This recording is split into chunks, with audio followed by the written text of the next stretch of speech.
Hi friends, ఇవాళ మనము రాయలసీమ స్టైల్లో గట్టికాళ్ళ పులుసు ఎలా చేసుకోవాలో చూద్దాం. ఫస్ట్ కొంచెం ఆయిల్ వేసుకొని కందిపప్పును ఫ్రై చేసుకోవాలి. గట్టికాళ్ళ పులుసు కందిపప్పు వేసి చేసుకోవచ్చు, కందిపప్పు వేయకుండా కూడా చేసుకోవచ్చు. కందిపప్పు వేస్తే కొంచెం ఎక్కువ టేస్ట్ ఉంటుంది. కందిపప్పు వేసుకున్న తర్వాత గట్టికాళ్ళని నీట్గా శుభ్రం చేసుకొని వాటిని చిన్న చిన్న పీసెస్గా కట్ చేపించుకొని అవి యాడ్ చేసుకొని ఫ్రై చేసుకోవాలి.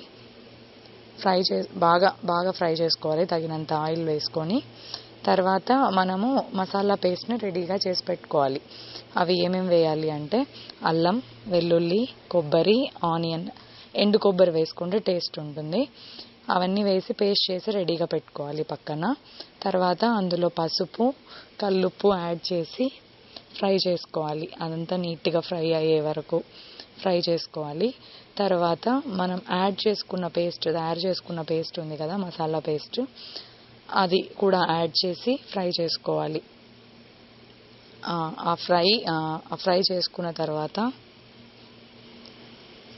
ఫ్రై చేసుకున్న తర్వాత మనం అందులో తగినంత కారం పొడి, అంటే మనకు తినేంత కారం యాడ్ చేసుకోవాలి.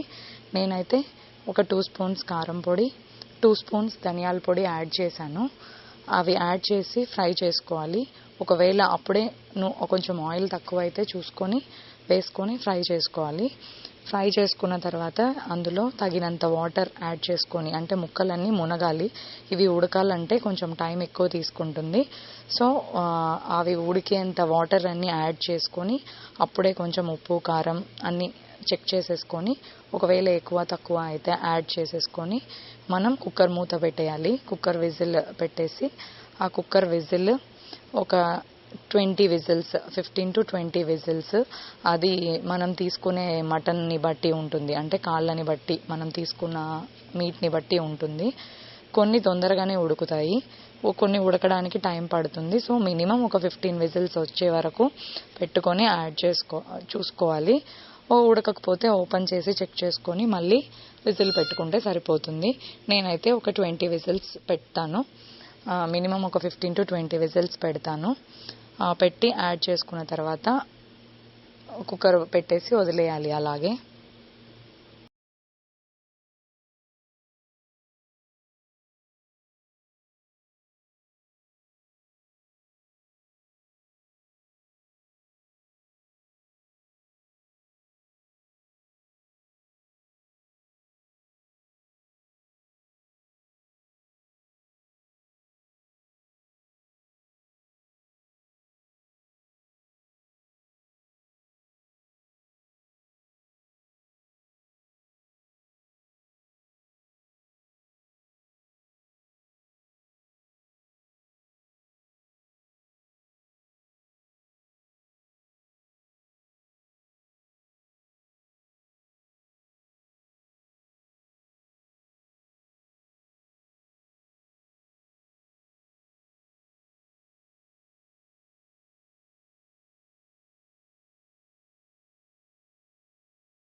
ఇప్పుడు 20 విజిల్స్ వచ్చాయి.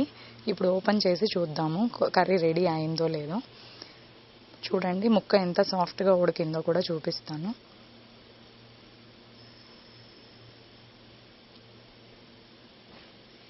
చూడండి ఎంత సాఫ్ట్గా ఉడికిపోయిందో. సో మన కర్రీ రెడీ.